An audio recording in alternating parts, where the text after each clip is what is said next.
Hi there. So this is not a lecture, but this is just a note on your bibliographies because I'm seeing one problem that keeps cropping up in everyone's bibliographies. So this has to do with making an entry for an article in a scholarly journal, right? And this is different than an article in a newspaper or a news website or a magazine or a blog site or anything like that. These are peer-reviewed scholarly journals.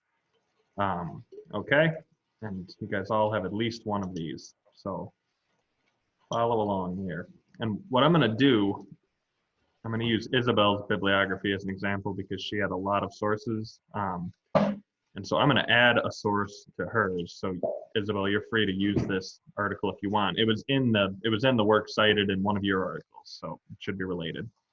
Now, if we're making one of these entries, here's the basic idea. You should know how to format these basically on your own, okay, and refer to, off the top of your head, and refer to the document I made for you for a format.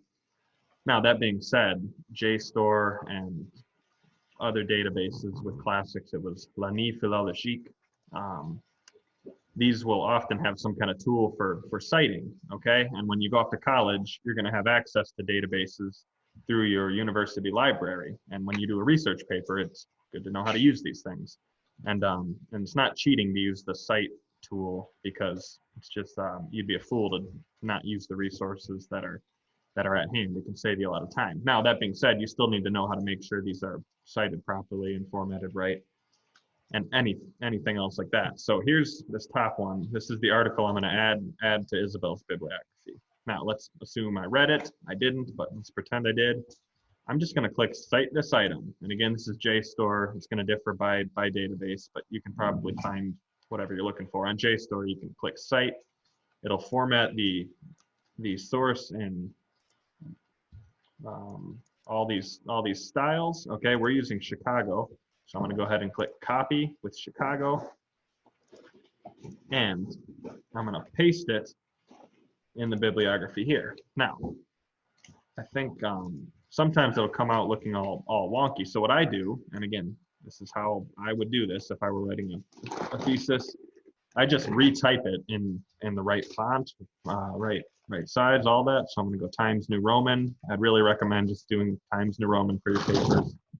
And I'm just going to copy this citation down, but make sure it matches everything. Okay, so last name, first name, Chapman Bruce. This will actually end up being ahead of this source that's already in here because it's alphabetical, author's last name. Okay, then we've got title of the article in quotation marks, the rational and the reasonable social choice theory, adjudication. It actually sounds like an interesting article, so I'm not going to read it. Okay, period after that. And then next thing you have in italics is the name of the journal, okay? And here you have the University of Chicago Law Review. And I hopefully you can see, like, that's a more reputable source than like the Huffington Post or a blog post on conservative economics or something. Again, because it's peer reviewed, not ripping on any sources, but when you do these things in college, you should try to privilege scholarly sources like this, stuff from journals, books, and then also pay attention to the date here. So this is 94. This article you had above it, Isabel, is 1982. That's, depending on the field, that might be dated. We're obviously not going to pick on the date of your sources for this, but usually within the last 20 years is a good reasonable estimate for where you want to be. Okay, so that's the name of the journal in italics. We're going to follow it with a comma. Next thing we have is, I think it's issue number, right? Let's see. No, volume number. Sorry, it's a number. So here it's 62, comma. Then we have issue number. So this will be abbreviate number NO dot. Here it's number 1. Then they'll give you a date, 1994. Sometimes you'll see like spring 1994 or August 1985. Just whatever's there works. Okay, 1994 is fine. Colon. Then we're going to get page numbers, range of pages. Okay, and these are the pages in that issue of the journal. Okay. Now, then you'll want access date. So I'm going to put today's date in. Like I've said before, I like to just do these bibliographies as I go along. So if I'm reading 2 months before the paper's due, just have a document open where you're adding these sources as you go. So then you can keep track of when you accessed everything. And you don't have to worry about it at the end, like we are now. Okay, access date. And actually, I skipped something here. Usually before the access date, we're going to want to put the URL or the DOI number. Now, this is what I want to talk about especially. So the DOI number, I don't know what that abbreviation stands for exactly, but this is like the number attached to this article, no matter what database you're looking in, right? Because a JSTOR is just a place for searching journals. Okay, that DOI number, if you can find it, is the number or the ID, you could say, for this article, whatever database you're using. And that's preferred if you can find it. And like you saw, I used that cite tool on JSTOR, and it included the DOI number. See where I'm looking right here? So if you can find that, that's the best thing to put instead of a URL. Now, I'm going to use this copy and pasted one. Let's say you can't find the DOI number. URL is fine as a second choice. And just if you use JSTOR, just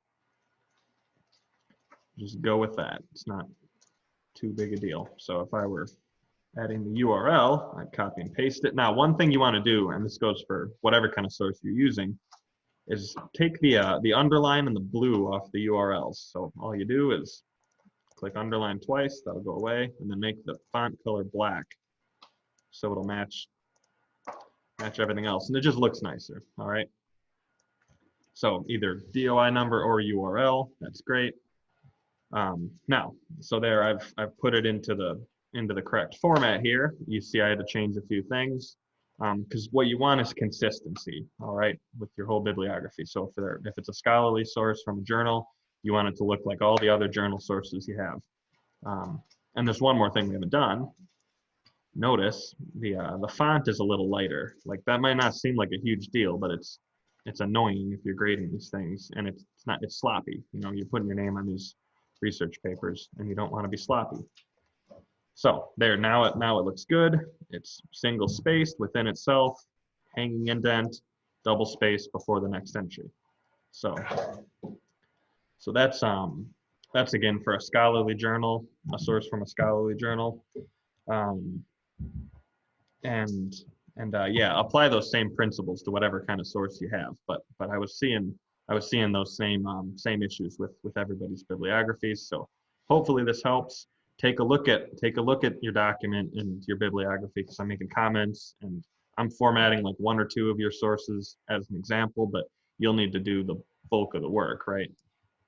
And again, refer to that document we have, bibliography help, and take care of it. Yep, and I'm moving through the bibliographies, and then I'll get to paper comments tonight or tomorrow. So just keep an eye on them. We're shooting for Friday to have the Friday end of the day to have these things done. Okay, and we want them to look good. And we're also waiting for a baby, so I could be out of action here any day now. So just keep your ears open. All right, talk to you soon.